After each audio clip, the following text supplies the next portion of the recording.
그날에 사람이 예루살렘에 이르기를 두려워하지 말라. 시온아 내 손을 늘어뜨리지 말라.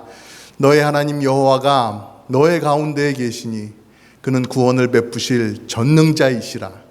그가 너로 말미암아 기쁨을 이기지 못하시며 너를 잠잠히 사랑하시며 너로 말미암아 즐거이 부르며 기뻐하시리라 하리라. 아멘. 오늘 말씀은 그날에라고 하는 단어로 시작을 하고 있습니다. 지난주 말씀처럼 하나님께서 이 유다 백성들에게 앞으로 먼 훗날에 그렇게 되어질 일들에 대해서 말씀하신다라는 사실입니다. 이 앞에 14절 15절에 보면은 어떤 말씀이셨어요? 전심으로 하나님을 기뻐하라. 너희가 여호와 하나님을 기뻐해야 된다. 하나님으로 인해서 즐거워야 된다라고 하는 그런 사실을 전했어요. 오늘 말씀 16절 17절에는 어떤 내용이 있느냐? 우리가 이 세상 살 때 절대로 두려움에 빠지지 않을 수 있는 그 한 가지 이유가 있다. 그 사실을 알려주시는데요. 우리가 오늘 이 말씀을 딱 붙잡아서 우리가 이 세상 살면서 여러 가지 상황에 맞닥뜨리고 여러 가지 어려움이 있다 할지라도 우리도 쓰러지고 낙심하지 않는 항상 새롭게 힘으로 차오르는 그런 성도들로 살아갔으면 좋겠습니다. 이 16절 말씀을 보면은 그날에 사람이 예루살렘에 이르기를 두려워하지 말라. 시온아 내 손을 늘어뜨리지 말라. 이렇게 말씀을 하고 있습니다. 두려워하지 말라. 내 손을 늘어뜨리지 말라 할 때 이 내 손을 늘어뜨리지 말라는 건 어떤 의미예요? 힘이 없어서 어깨가 축 늘어지고 고개가 숙여지고 그런 모습을 말하고 있는 것이죠. 무엇을 할 마음이 안 생기는 것, 의욕이 안 생기는 것. 먼저 무슨 일을 하기 전에 벌써 마음부터 이건 안 돼 라고 하는 포기하는 그런 마음, 이런 것들을 말하고 있는데요. 시간이 지나서 나중의 모습을 말하고 있는 것입니다. 앞으로 어떤 일을 겪게 될 거예요? 남유다는 어떤 길을 가게 됩니까? 기원전 586년에 하나님께서 정하신 대로 하나님께서 진노하셔서 남유다를 멸망시키게 되십니다. 여러분 이 날짜, 이 연대를 기억하는 것이 좋습니다. 남유다가 멸망한 것 기원전 586년이라고 하는 이 사실을 기억하시고 역사를 좀 생각하시면 좋을 것 같습니다. 그래서 나라가 멸망하고서 나라에서 힘 있는 사람들, 웬만큼 산다 싶은 사람들은 다 바벨론으로 포로로 끌려갔어요. 포로로 끌려가서 사는데 한 50여 년이 지나고 나니까 그 바벨론 제국이 멸망하는 겁니다. 남유다를 멸망시키고 그 위세가 계속 갈 줄 알았는데, 적어도 수백 년은 갈 줄 알았는데 50년 만에 그것도 하나님께서 말씀하신 대로 바벨론도 멸망하더라라는 것입니다. 그리고 바벨론이 멸망하고 그 자리를 대신 채운 것이 페르시아였어요. 그 성경에는 바사라고 되어 있죠. 바사 왕 고레스가 그래서 나오는 것입니다. 이 바사 왕 고레스가 왕이 되어서 명령을 내리는데 유대인들이 깜짝 놀랄 만한 뜻밖의 소식을 전하는 거예요. 그것이 무엇이었어요? 유대인들은 고국으로 돌아가도 좋다라고 하는 그런 명령을 내렸어요. 더 이상 붙잡아두지 않겠다라고 하는 것이죠. 그래서 그 명령에 따라서 처음으로 고국으로 돌아오는 사람들, 1차 귀환자들이 있는 것이죠. 성경에 보면 1차, 2차, 3차 귀환까지가 이렇게 나오고 있는데요. 첫 번째로 귀환한 사람들, 그 사람들이 538년, 아까는 586년, 이제는 538년에 이제 1차 귀환자가 돌아오는 것입니다. 그리고 그로부터 한 80년이 지난 후에는 2차 귀환자가 돌아오는 것이고요. 또 그 2차 귀환 이후에 또 13년 후에는 3차 귀환자들이 고국으로 돌아오는 것입니다. 약 100여 년에 이르는 시간 가운데서 1차, 2차, 3차가 이렇게 계속해서 고국으로 돌아오게 되는 거예요. 그런데 여러분 1차부터도 그렇고 3차도 그렇고 고향으로 돌아오고 또 예루살렘으로 돌아온 사람들은 특히나 더 이 나라가 완전히 망해버린 것을 아주 실감할 수 있었어요. 절감할 수 있었어요. 야, 나라가 망하고 이렇게 수십 년이 지나고 나니까 아주 그냥 이렇게 되어버렸구나. 성벽도 없지요. 왕궁도 없지요. 성전도 없어요. 그냥 잿더미가 되고 다 무너지고 쑥대밭이 되었던 그 형편 그대로, 그것을 재건할 힘이 없어서 그냥 그대로 방치해 버리고 그냥 겨우겨우 사는 사람들이 남아있는 그런 정도의 고국의 모습이었다는 것입니다.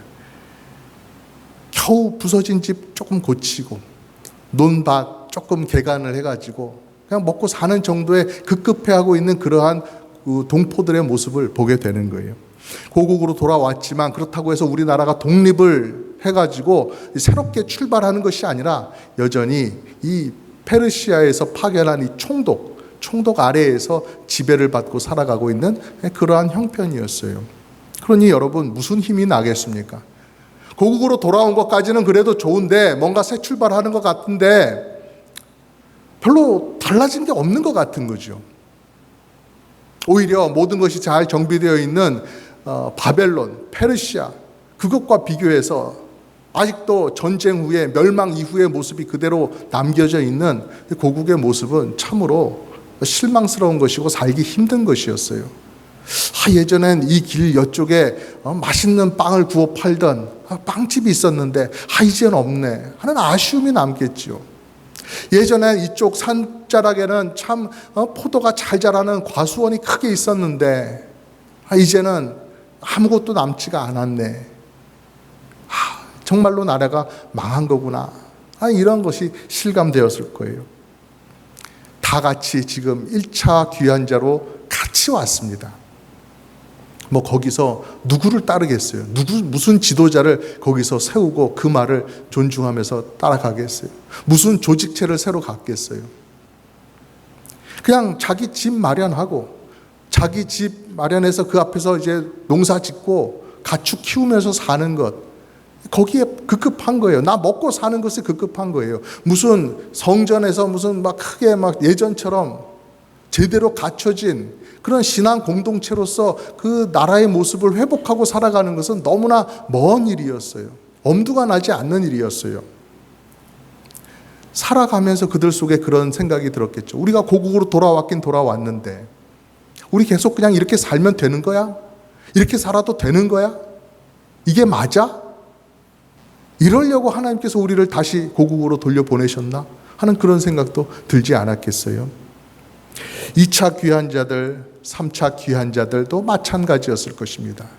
수십 년의 텀이 있지만 그래도 그들이 돌아온 고국은 여전히 볼성 사나운 모습이었습니다. 1차 귀환자들이 돌아와서 성전은 재건을 했어요. 그러나 2차, 3차 귀환자들이 돌아올 때까지 성벽, 왕궁 이런 것은 아직 건축하지 못했어요. 3차 귀환이 있은 후에 우리가 아는 것처럼 느헤미야가 돌아와서 성벽을 재건했던 것이었어요. 그때서야 성벽 재건이 이루어진 거예요. 근데 성벽 재건도 쉬운 일은 아니었죠. 그 주변에 있는 다른 족속들이 이스라엘 백성들이 성벽을 짓고 뭔가 이제 제대로 갖춰진 모습을 향해서 나아간다, 그런 계획을 갖고 있다 하니까 이것을 시기해서 이것을 못하게 막고 쳐들어갈까 하면서 위협을 하고 그랬잖아요. 그래서 성벽을 짓고 있는데 그것도 힘에 부친데 성벽 짓는 중간에 따로 군사들을 이렇게 정해서 성벽도 짓고 나라 방비도 해야 되고 하는 그런 일들을 같이 해 나갔던 거예요. 그러니까 힘은 힘대로 붙이고 위협은 아주 두려운 위협으로 다가왔던 거예요. 우리가 느헤미야서에 보면은 백성들이 얼마나 두려워서 덜덜 떨었는지, 그 마음이 얼마나 불안해서 느헤미야에게 자꾸 이렇게 합시다 저렇게 합시다 하고 말하는 그런 것들이 보이잖아요. 여러분, 약자로서 나라가 멸망했고 외국의 포로처럼 끌려갔고 전대받으며 살아왔다가 돌아왔는데도 아무것도 없고 정해진 것이 없고 미래를 알 수 없는 그런 가운데 살아가는 사람들, 이것이 자기 인생의 패배와 실망과 박살난 그런 인생에 대한 트라우마로 남아있지 않았겠어요? 그것을 극복하는 것이 쉬운 일이 아니었을 것입니다. 인생에서 실패를 많이 경험하신 분들은 그것이 밑거름이 되어서 더 튼튼하게 다부지게 살아가는 그런 분들도 있는데요. 그거는 이제 잘 되신 분들의 경우고, 많은 실패를 경험하신 분들은 또 그렇게 생각을 합니다. 난 해도 안 돼. 난 뭘 해도 안 될 거야. 그런 생각을 늘 깔고 가시는 것을 보게 됩니다. 무력감이 있는 것이죠. 이번에도 또 실패하면 어떡하지? 하는 두려움이 다른 사람들보다 더 크게 자리 잡고 있어요. 그냥 옆에서 잘 될 거야. 잘해봐. 하는 이런 한두 마디 말로서 자신감이 확 들어오고 의욕이 생기고 이러지 않는다라는 거예요. 쉽게 털어버려지지 않는 무력감, 두려움, 그런 것들이 이스라엘 백성 가운데 자리 잡고 있게 될 거란 말입니다. 나라가 멸망하고 포로로 갔다가 돌아올 그때에는 그런 마음의 문제가 있다는 사실을 하나님께서 아시고 먼 미래의 사람들에게 이 말씀을 기억하라고 이 말씀을 미리 해주시는 겁니다. 하나님께서 어떤 말씀을 해주십니까? 17절 말씀에 보니까 너의 하나님 여호와가 너의 가운데에 계시니 그는 구원을 베푸실 전능자이시라. 그가 너로 말미암아 기쁨을 이기지 못하시며, 기쁨을 이기지 못하신다고 하는 사실은 표현은 원문으로는 크게 기뻐하신다라고 하는 뜻이에요. 너를 잠잠히 사랑하시며 너로 말미암아 즐거이 부르며 기뻐하시리라. 즐거이 노래를 부르며 기뻐하실 것이다. 이렇게 말씀합니다. 이 앞에서 말씀이 그날에 어떤 사람들이 예루살렘 사람들에게 이르기를 이렇게 얘기하고 또 이렇게도 얘기할 것이다 라고 하는데요. 이게 그냥 어떤 사람들이 하는 말이다. 그래서 성경에 기록하는 것은 아니겠죠.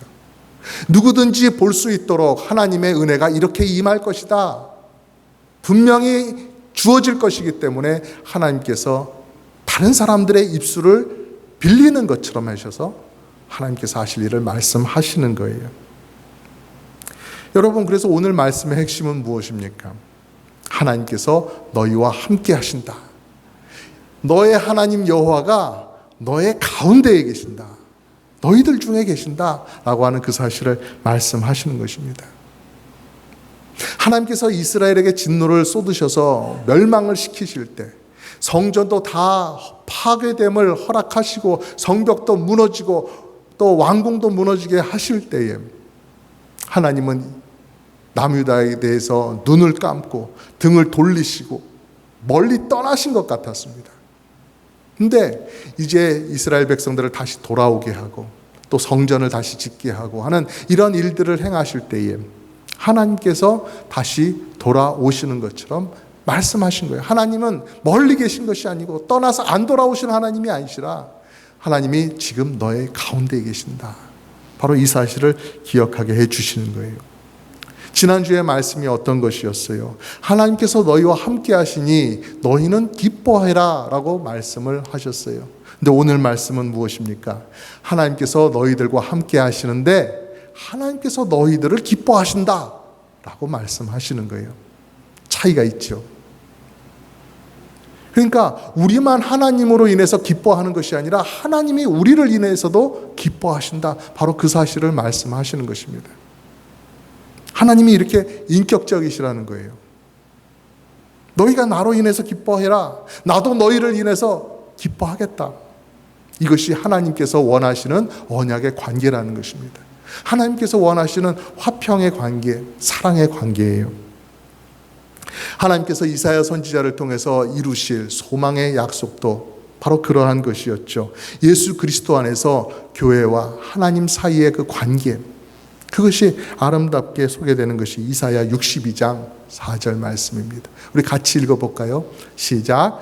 다시는 너를 버림받은 자라 부르지 아니하며 다시는 네 땅을 황무지라 부르지 아니하고 오직 너를 헵시바라 하며 내 땅을 뷰라라 하리니 이는 여호와께서 너를 기뻐하실 것이며 네 땅이 결혼한 것처럼 될 것임이라. 아멘.